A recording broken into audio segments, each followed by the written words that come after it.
les moments que nous vivons sont particulièrement graves et qu'ils doivent appeler de chacun de nous au sens de la responsabilité et surtout du dépassement par rapport aux convictions que chacun d'entre nous peut avoir.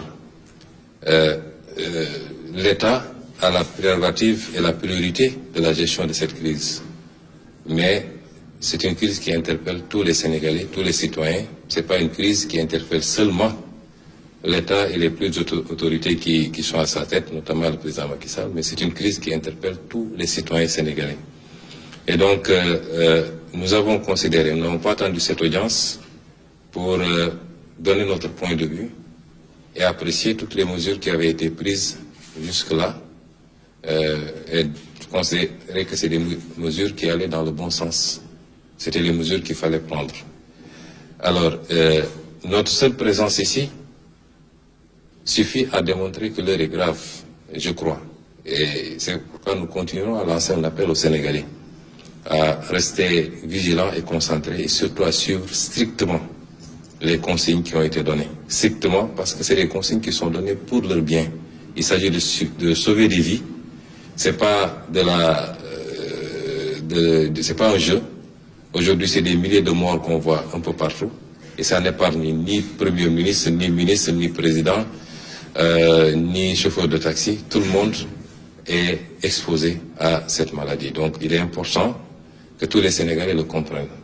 Au-delà, nous avons écouté. Nous étions venus avec beaucoup de questions. Parce que jusqu'à présent, on était dans les mesures d'ordre sanitaire. Hier, on nous a annoncé, parce qu'on est à la phase de l'annonce, un certain nombre de mesures d'ordre budgétaire avec un impact économique et social recherché. Évidemment, on est dans une autre phase de gestion de cette crise. Il était bon que sur pas mal de questions, avant d'avoir à prendre une position, nous puissions interpeller, puisque le plan n'est pas encore présenté aux Sénégalais, c'est les annonces simplement. Et je crois que le président Macky Sall a répondu à toutes les questions que nous avions soulevées. Nous allons plus de bonnes notes et nous allons pouvoir fonder notre avis à partir de ces réponses, en attendant que les ministres chargés de l'application de ces décisions nous produisent les plans détaillés. Déjà, que pensez-vous des mesures qui ont été prises par le chef de l'État à l'occasion de son adresse à la nation? Oui, c'est des mesures, pour le moment, j'ai dit qu'on est à l'état de l'annonce. Nous avions des questions que nous avions posées. La première, c'était la nature de l'état d'urgence. Est-ce qu'elle est générale ou est-ce qu'elle est d'ordre strictement sanitaire? Nous avons demandé au président de la République s'il envisageait d'aller au-delà en invoquant les dispositions de l'article 77 de la Constitution, parce que ça nous interpelle. Je ne vous dirai pas pourquoi maintenant. Nous avons considéré également qu'on n'a pas encore les détails sur qu'est-ce qui va alimenter ce fonds, 1000 milliards. Vous savez, aujourd'hui, nous n'avons pas de marche. La Banque centrale européenne a dégagé une enveloppe de 750 milliards d'euros. Le Fed aux États-Unis a dégagé une enveloppe de 500 milliards, mais la BCEAO ne peut pas dégager d'enveloppe parce que nous avons une contrainte liée à notre monnaie, simplement.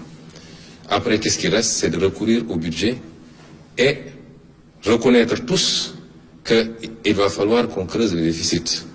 Il faut recourir au FMI, droit de tirage spéciaux. Peut-être on a 150 milliards à tirer là-bas, peut-être la Banque mondiale. Mais ensuite, il faut réorganiser notre budget. Mais nous voulons voir tous ces détails. Il faut de l'argent pour gagner une guerre. Il faut chercher cet argent. Nous avons été rassurés que l'argent, nous l'aurons. Après, où va cet argent? C'est aussi important. Il ne faut pas que cet argent soit dépensé simplement à acheter des 4x4 pour des soi-disant structures qui vont lutter contre le virus, ou bien que dans l'allocation de cet argent-là, ça profite à quelques lobbies et que ça n'aille pas vraiment à la gestion de la crise. Ça, c'est extrêmement important. Et c'est un plan détaillé qui nous permettra de voir. Déjà, j'ai dit carrément au président que je ne suis pas d'accord avec les mesures fiscales du moins. Les mesures d'annulation de dette fiscale, surtout quand c'est fait de manière généralisée, ne sont jamais de bonnes mesures. Vous ne pouvez pas mettre dans le même panier ceux qui ont carrément commis des crimes fiscaux, notamment collecter de la TVA et ne pas la reverser, ou collecter de l'impôt sur les salaires et ne pas reverser, avec ceux qui peut-être ont commis des erreurs de bonne foi, c'est des questions d'interprétation, etc., etc.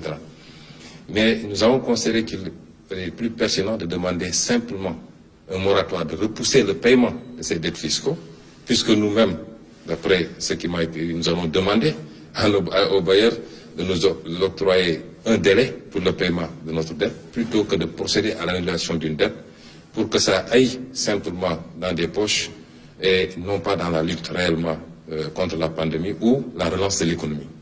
Ça, c'est les problématiques que nous avons posées. Nous avons considéré que les 50 milliards alloués aux mesures sociales nous semblent assez, notamment si vous avez une enveloppe de 1000 milliards, vous connaissez la situation du pays, je crois qu'il faut envisager mettre un peu plus. Nous n'avons pas entendu de mesures pour les salariés, par exemple, également. Il n'est pas question pour nous de dire, oui, les gens ne vont pas payer ceci ou cela. Il y a beaucoup de choses qui se disent, on ne paye pas le loyer, on ne paye pas l'eau, on ne paye pas l'électricité. On n'est pas à ça, puisqu'on n'a pas prononcé une mesure de confinement. Les gens peuvent continuer plus ou moins à vaquer à leur occupation, mais il faut envisager des mesures pour accompagner ces pans, parce que beaucoup de gens dépendent de ces salariés. Et nous avons également abordé des préoccupations, toujours par rapport à l'utilisation de cette enveloppe et surtout au contrôle de cette enveloppe. D'où la pertinence de la question sur le recours à l'article 77 de la Constitution. Nous considérons qu'il faut absolument, évidemment, nous sommes en crise, ça justifie cette solidarité et qu'on mobilise les fonds, mais en aucun cas, il ne faudrait qu'un seul franc destiné à ce combat se retrouve ailleurs que de droit. Et ça, c'est extrêmement important. Et c'est une gestion transparente et rigoureuse qui nous le permettrait.